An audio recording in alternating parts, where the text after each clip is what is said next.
ఇక రాష్ట్రంలో ఈవీల జోరు, విద్యుత్ వాహనాల అమ్మకాల్లో గణనీయ పెరుగుదల. గత ఆర్థిక సంవత్సరంలో 19,000 కార్ల రిజిస్ట్రేషన్, ద్విచక్ర వాహనాల్లో 10%, కార్లలో 400% వృద్ధి. 47 రోజుల్లోనే 9,745 టూ వీలర్లు, 3,409 కార్ల రిజిస్ట్రేషన్ అట. తెలంగాణ విద్యుత్ విధానానికి తోడు ఛార్జింగ్ స్టేషన్ల వంటి మౌలిక సదుపాయాలు పెరగడమే కారణమంటున్న డీలర్లు.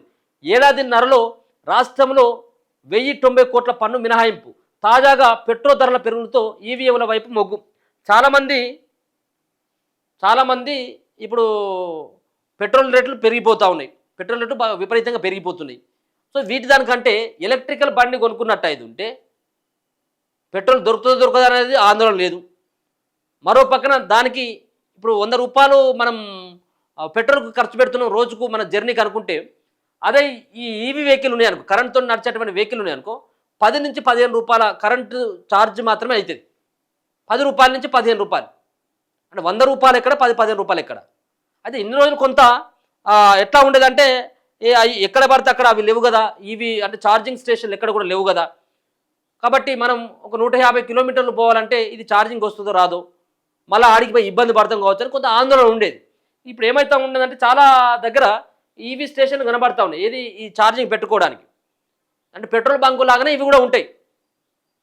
పెట్రోల్ బంకు లాగానే ఉంటాయి. ఆడిపోయిన తర్వాత గంటకింత ఛార్జింగ్ పెట్టుకుంటే అనేది వాళ్ళు వసూలు చేస్తారు అక్కడ ఉన్నటువంటి నిర్వాహకులు అంతా కూడా. సో మొత్తానికి ఈ పెరిగినటువంటి పెట్రోల్ రేట్లు, దొరకనటువంటి డీజిల్ కావచ్చు, దీనికి బదులుగా ఇదంతా మనం తిప్పలు పడేదానికంటే ఇవి కొనుక్కుందాం అని చెప్పేసి ఇగో ఇవి అన్నీ కూడా చాలామంది ఇటువైపు వెళ్తూ ఉన్నట్టుగా కనబడతా ఉన్నది. 47 రోజుల్లోనే 9,745 టూ వీలర్లు అమ్ముడిపోయినాయట. 9,745 టూ వీలర్లు, 3,409 కార్ల రిజిస్ట్రేషన్ అయిందట.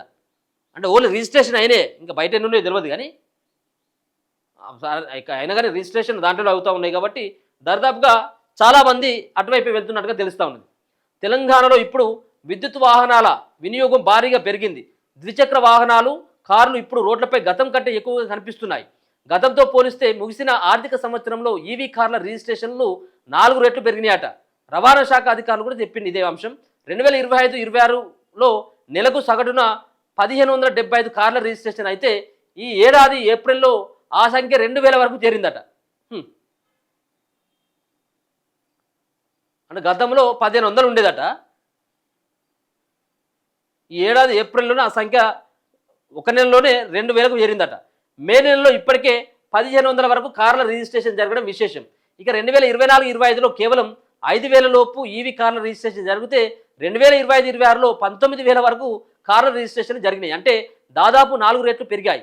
ఇవన్నీ సొంత కార్లు కాగా ట్యాక్సీ కార్లు 2024-25లో 827 కార్లు, 2025-26లో 1,349 రిజిస్ట్రేషన్ జరిగినాయి. ఇందుకు అనేక కారణాలు ఉన్నాయి. వీటిలో ఒకటి తెలంగాణ ప్రభుత్వం ప్రకటించిన విద్యుత్ వాహన విధానం. పర్యావరణంపై వాహన కాలుష్యం, ఉద్గారాల ప్రభావం తగ్గించేందుకు ఈవీలపై పూర్తిగా రిజిస్ట్రేషన్ పన్ను అంటే రోడ్ ట్యాక్స్ను 100% మినహాయిస్తూ రాష్ట్ర ప్రభుత్వం నిర్ణయం తీసుకున్న విషయం తెలిసిందే. ఈ నిర్ణయం ఈవీల కొనుగోలుకు ఊతమిచ్చింది. పన్ను మినహాయింపుతో కారు విలువను బట్టి 50,000 నుంచి 50 లక్షల వరకు, ద్విచక్ర వాహనాలపై 3,000 నుంచి 50,000 వరకు కొనుగోలుదారులకు ఆదా అవుతుంది.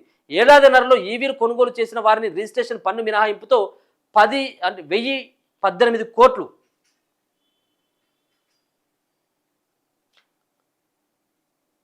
1,018 కోట్ల లబ్ధి కలిగిందని రవాణా శాఖ అధికారులు ఒకరు తెలిపినారు. గత నెలన్నరగా ఈవీల కొనుగోలుతో పొందిన లబ్ధి మరో 70 కోట్ల వరకు ఉంటుందని చెప్పారు. ఇక గతం కంటే ఛార్జింగ్ స్టేషన్లు, వాహనాల రేంజ్ పెరిగింది. సుప్రసిద్ధ లగ్జరీ కార్ల కంపెనీలు 500 కిలోమీటర్ల పైనే రేంజ్ ఇస్తున్నాయి. ఫాస్ట్ ఛార్జింగ్ అందుబాటులోకి వచ్చింది. గతంలో ఈవీ వాహనాలు పేలిన ఘటనలు చోటు చేసుకున్నాయి. దాంతో ఈవీలపై సందేహాలు ఉండేవి. ఇప్పుడు ప్రమాదరహిత వాహనాలు రావడమే కాకుండా అధునాతన సాంకేతిక పరిజ్ఞానంతో ఈవీలు మార్కెట్లోకి వస్తున్నాయి. తాజాగా ఇరాన్తో అమెరికా, ఇజ్రాయెల్ యుద్ధం కారణంగా పెట్రోల్, డీజిల్ ధరలు మరింత పెరగనున్నాయనే అంచనాలు, పొదుపు చర్యల్లో భాగంగా ఈవీలు కొనుగోలు చేయాలని ప్రభుత్వం పిలుపునివ్వడం ఈవీ వాహన కొనుగోలు పెరగడానికి కారణమే. లగ్జరీ కార్లలో ఈవీలను ఎక్కువగా కొనుగోలు చేస్తున్నారు.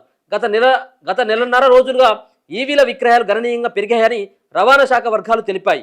ఏప్రిల్ 1వ తేదీ నుంచి మే 17 వరకు రాష్ట్ర వ్యాప్తంగా 9,745 ద్విచక్ర వాహనాలు, 3,409 కార్ల రిజిస్ట్రేషన్ జరిగింది. గతంలో నెలకు టూ వీలర్ల అమ్మకాలు సగటున 5,000 లోపు ఉండగా ఇప్పుడు అవి 5,600కు పెరిగినాయి. గతంలో నెలకు 1500 వరకు ఈవీ కార్ల రిజిస్ట్రేషన్ జరిగితే ఇప్పుడు సగటున 2000కు పైగా చేరినాయి. ద్విచక్ర వాహనాల అమ్మకాలు 10%, కార్ల అమ్మకాలు 400% పెరిగాయని వ్యాపారులు చెబుతున్నారు. కొత్తగా ద్విచక్ర వాహనాలు కొనేవారిలో 30% వరకు ఈవీల కొనుగోలుకి ఆసక్తి చూపుతున్నారని హిమాయత్ నగర్లోని ఓ షోరూమ్ మేనేజర్ తెలిపారు. ఇరాన్ అమెరికా యుద్ధం, ఇంధన ధరలు పెరుగుతాయన్న ప్రచారం నేపథ్యంలో గత 2 వారాలుగా కొనుగోలు పెరిగాయని షోరూంలకు వచ్చి వివరాలు తెలుసుకుంటున్న వారి సంఖ్య అధికమైందని ఓ షోరూమ్ జనరల్ మేనేజర్ తెలిపారు. ఇక పెట్రో వాత ఈవీల బాట. పెట్రో ఉత్పత్తుల ధరలు పెరగడంతో పాటు ప్రపంచవ్యాప్తంగా నెలకొన్న సంక్షోభ పరిస్థితుల కారణంగా ప్రజల్లో క్రమంగా పెట్రోల్, డీజిల్ వాహనాల పట్ల ఆసక్తి సన్నగిల్లుతుంది. ఈవీలతో పోలిస్తే పెట్రో ఉత్పత్తులతో నడిచే వాహనాల నిర్వహణ, మైలేజీ ఖర్చులు అధికంగా ఉండడం ఇందుకు కారణం. 1 కిలోవాట్ అవర్ ఛార్జింగ్కు 1 యూనిట్ విద్యుత్ ఖర్చు అవుతుంది. ఉదాహరణకు ఓ కంపెనీ కారు సామర్థ్యం 24 కిలోవాట్ అవర్, దానిని పూర్తిగా ఛార్జింగ్ చేయడానికి 24 యూనిట్లు ఖర్చు అవుతుంది. అలాగే మరో కంపెనీ వారు సామర్థ్యం 45 కిలోవాట్స్ అనుకోండి, దానికి పూర్తిగా ఛార్జింగ్ చేయడానికి 45 యూనిట్లు ఖర్చు అవుతుంది. ఈ కార్ రేంజ్ 500 కిలోమీటర్లు అనుకుంటే కిలోమీటర్కు దాదాపు రూపాయి పడినట్టు. అదే బయట ఛార్జింగ్కి ఎక్కువ డబ్బులు తీసుకుంటారు. వెరసి ఈవీ కారులో ప్రయాణించడానికి కిలోమీటర్కు రూపాయి నుంచి ₹2.50 ఖర్చు అవుతుంది. అదే పెట్రోల్ వాహనానికి 7 నుంచి 8, డీజిల్ వాహనానికి 5.5 నుంచి 6 వరకు ఖర్చు అవుతుంది. సాధారణ పెట్రోల్ కారుతో పోలిస్తే ఈవీ ధర కాస్త ఎక్కువే అయినా కిలోమీటర్కు ఇంధన వ్యయం, నిర్వహణ ఖర్చును పరిగణలోకి తీసుకుంటే ఈవీలు లాభసాటిగా ఉండడంతో ఇప్పుడు వాటి వెంట పడుతున్నారని అంటున్నారు. ఒక్కసారి ఛార్జ్ చేస్తే 400 నుంచి 700 కిలోమీటర్లు అంతకంటే ఎక్కువ దూరం వెళ్లే కార్లు ఇప్పుడు అందుబాటులోకి వచ్చినాయి. ఈవీలపై ఆసక్తి ఇది కూడా ఒక కారణం. ఈవీల అమ్మకాలు ఇటీవల కాలంలో బాగా పెరిగాయి. అలాగని ఇవి పెట్రోల్, డీజిల్ వాహనాలను డామినేట్ చేస్తున్నాయని చెప్పం. కానీ అమ్మకాల పరంగా 10%కి చేరుకోవడం అద్భుతమే. ఇప్పుడు మార్కెట్లో ఈవీలకు వెయిటింగ్ లిస్ట్ ఉంది. గతంలో బుక్ చేసుకున్న తర్వాత 10-15 రోజులకు డెలివరీ అయ్యేది వాహనం. వేరియంట్ను బట్టి ఇప్పుడు 30 నుంచి 60 రోజుల వరకు సమయం పడుతుంది అని ఈవీల పరంగా తెలంగాణలో మార్కెట్ లీడర్లతో ఒకటిగా కొనసాగుతున్న ఓ వాహన కంపెనీ డీలర్ వివరించారు. గతంలో ఈవీలపై పన్నులు 0 కావడంతో ఎక్కువ మంది లగ్జరీ కార్లు కొంటున్నారని, గత ఏడాదితో పోలిస్తే ఏడాది 108% వృద్ధి కనిపిస్తుందని మాదాపూర్లో కార్ల డీలర్ చెప్పిందట. జోరు పెరిగినా ఇంకా బాలారిష్టాలట. ఇటీవల కాలంలో ఈవీ వాహనాల కొనుగోలు, వినియోగం పెరిగినా ఇప్పటికీ వీటిపై అపోహలు, సందేహాలు కొనసాగుతూనే ఉన్నాయి. ఎంతగా ప్రచారం చేసినా ఈవీ కార్లు, బైకులు కొనేది నగరాల్లోనే. గ్రామీణ ప్రాంతాల్లో వీటి విక్రయాలు తక్కువే. హైదరాబాద్లో కూడా ఐటీ కారిడార్లో ఈవీ మోటార్ సైకిల్స్, స్కూటర్ల అమ్మకాలు ఎక్కువ. ఈవీ కార్ల అమ్మకాలు జూబ్లీహిల్స్, బంజారాహిల్స్ ప్రాంతాల్లో కనిపిస్తున్నాయంటే అవగాహన ఉన్న వారే కొంటున్నారు. ఇప్పటికే చాలా మంది ఈవీ వేసుకుని హైవే ఎక్కితే ఎక్కడ ఆగిపోతుందనే భయం ఉంది అని సుప్రసిద్ధ motor cycle brand sales manager ఒకరు తెలిపినట. ఈవీ ఛార్జింగ్ స్టేషన్ల దగ్గర క్యూలు, వీటి విక్రయాలు కాస్త వెనక్కి లాగుతున్నాయని అభిప్రాయపడుతున్నారు.